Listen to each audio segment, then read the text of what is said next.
Fala pessoal, tudo bem com vocês? Retomando aqui o nosso projeto 100 dicas para o concurso unificado do TSE.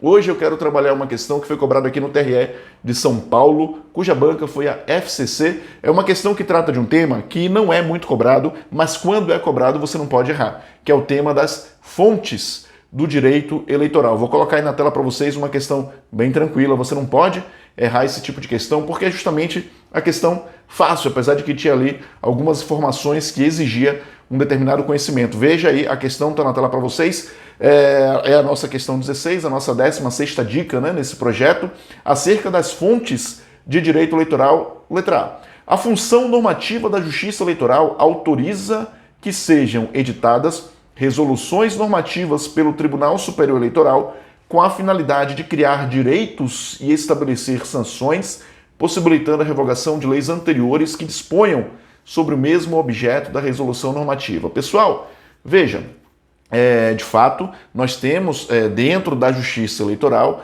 a possibilidade do exercício da função normativa. É conferida à Justiça Eleitoral a possibilidade de editar resoluções. Lá no artigo 23 do Código Eleitoral, por exemplo, você tem essa competência identificada e atribuída ao Tribunal Superior Eleitoral para que ele possa editar resoluções com a ideia, com o intuito de regulamentar a aplicação do Código Eleitoral. Mas esta resolução, ela não é um ato normativo primário, ela não tem o condão de criar direitos e obrigações, ela não pode criar direitos e obrigações. Portanto, essa questão aí está totalmente equivocada. Letra B. As normas eleitorais devem ser interpretadas em conjunto com o restante do sistema normativo brasileiro, ok, até aí tudo bem, admitindo-se a celebração de termos de ajustamento de conduta previstos na Lei 7346/85, que disciplina a ação civil pública. A primeira observação, pessoal, houve um erro aí no número da lei, né? A Lei da Ação Civil Pública não é a 7346/85, e sim a 7347/85. Mas, pelo amor de Deus, não é isso que vai tornar a questão errada. Eu tive cuidado de conferir se de repente a Carlos Chagas tinha sim cometido esse erro, mas não é isso que torna a questão errada. Pelo amor de Deus, a gente não chegou nesse nível, né? Então, a gente faz essa correção aí, 7347/85, que disciplina a ação civil pública, desde que os partidos políticos transigam exclusivamente sobre as prerrogativas que lhes sejam asseguradas. Qual é o erro dessa questão? Se você observar, no artigo 105A, existe o artigo 105A da Lei das Eleições, né? O artigo 105A da Lei das Eleições, existe uma vedação expressa à celebração de termo de ajustamento de conduta contemplada na Lei de Ação Civil Pública, então os procedimentos, né, da Lei de Ação Civil Pública, vedação expressa de sua aplicação em matéria eleitoral. Isso é o que diz aí o artigo 105A da Lei das Eleições. Em matéria eleitoral não são aplicáveis procedimentos previstos na Lei 7347/85, que é a Lei da Ação Civil Pública. Então veja, o mero conhecimento da lei seca, no caso o artigo 105A da Lei das Eleições, conduziria você a acertar essa questão. Mais uma vez, a lei seca ajudando você a responder uma questão que a princípio era uma questão de fontes, né? Uma questão de fontes que a gente retira ali da doutrina os ensinamentos, porém, obviamente, a lei seca vai ajudar você a responder todas essas questões. C.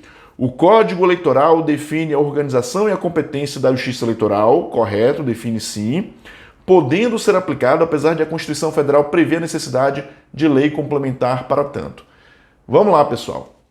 De fato, se você observar lá na Constituição Federal, os artigos que tratam da organização da Justiça Eleitoral, vai mencionar que sim, lei complementar é quem deve estabelecer a organização da Justiça Eleitoral. O Código Eleitoral, ele é pré-88, ele é de 65.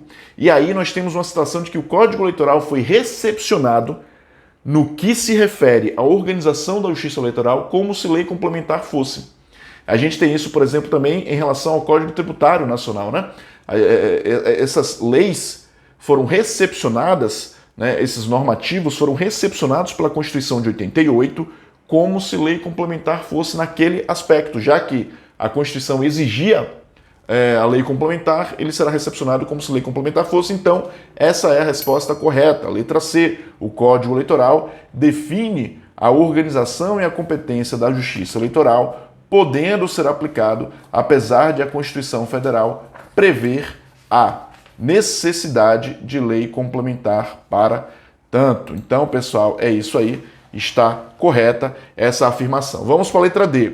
As resoluções normativas do TSE, as respostas às consultas e as decisões do Tribunal Superior Eleitoral são fontes de direito eleitoral de natureza exclusivamente jurisdicional e aplicáveis apenas ao caso concreto dos quais emanam. Veja, aplicáveis aos casos concretos dos quais emanam. As consultas eleitorais não podem versar sobre casos concretos, as consultas só podem versar sobre casos em tese, não é? Então, já está errado. Segunda observação, elas não têm natureza exclusivamente jurisdicional a partir do momento em que a Justiça Eleitoral edita suas resoluções, não é no exercício da sua função jurisdicional, mas no exercício da sua função regulamentar. Então, a gente tem que ter alguns cuidados, assim como as consultas também, né? As consultas eleitorais não são editadas no exercício da função jurisdicional da Justiça Eleitoral, mas sim no exercício da sua função consultiva.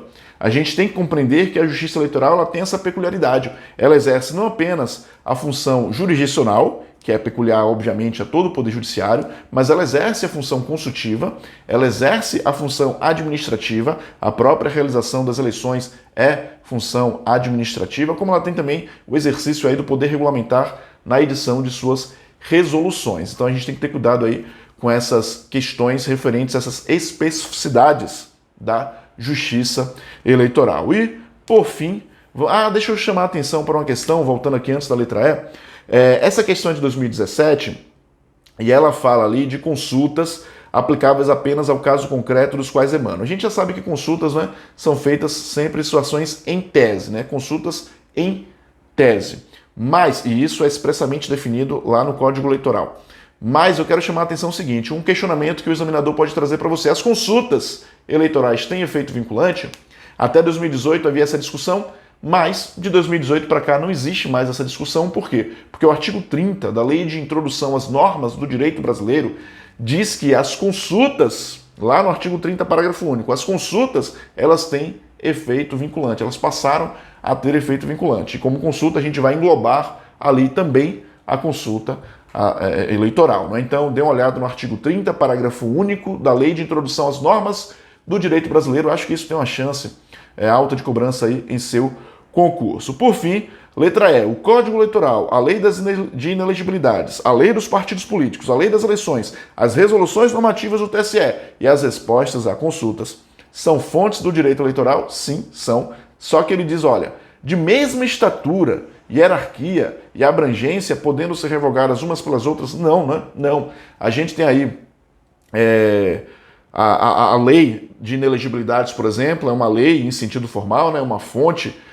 formal estatal, e ela está, obviamente, superior em relação, por exemplo, a uma resolução do TSE. As resoluções normativas do TSE, a resolução do TSE ela não pode criar direitos e obrigações, ela não pode inovar. Então a gente não tem essa possibilidade de uma resolução revogar uma lei por estar em mesma estatura, mesmo grau, né, nível hierárquico, não. Então essa questão aí está falsa. Pessoal, veja, é uma questão tranquila sobre fontes, mas que exigia um determinado conhecimento. Então a gente tem que ter muito cuidado. Repito, não é uma questão, não é um tema muito cobrado as fontes, mas quando é cobrado você não pode errar. Fontes do direito eleitoral você não pode errar. Beleza, pessoal? Então nós encerramos esse vídeo aqui sobre mais uma dica nesse nosso projeto 100 dicas aqui com Decorando a Lei Seca. Eu espero que vocês estejam caminhando bem, porque você já sabe, teremos concurso sim, e aí você pode contar com a gente. Um grande abraço e até a próxima.